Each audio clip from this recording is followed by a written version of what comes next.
Hey everyone, welcome back to Math Jamboree. Today we're diving into the world of quadratics and we're just finding there how to factor quadratics or the exponents.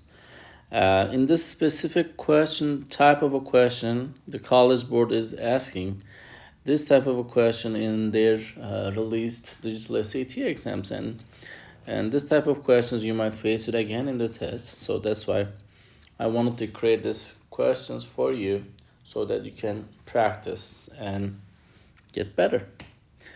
If you like, you can just pause the video in here and give it a try to solve it on your own. Or you can just solve it together, whichever the way you like. So in this specific question, j squared, not the z, j squared minus 13 is equal to 36. And what is the positive solution to given equation, they said.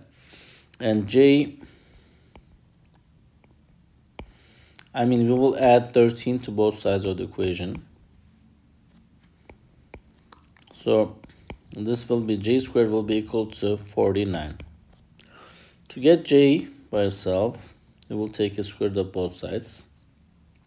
If you're taking a square root of a even exponents with the even degree root, this will be equal to absolute value of j is equal to the square root of 49 is 7.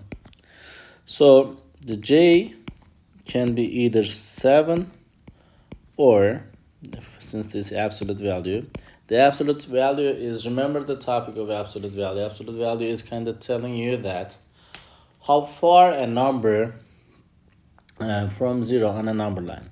So it think about on a number line from 0, 7 steps away. What numbers do we have from 0? On the right side we have positive 7. On the left side we have also negative 7. So that's why absolute value of j is equal to 7 or negative 7. But in this specific question, you've been asked to find the positive solution for the question, for the equation. So we will just go ahead and use the positive solution, which is choice A in this specific question. I hope you found this video helpful, and I wish you good luck on your tests. I'll see you next time. Bye-bye.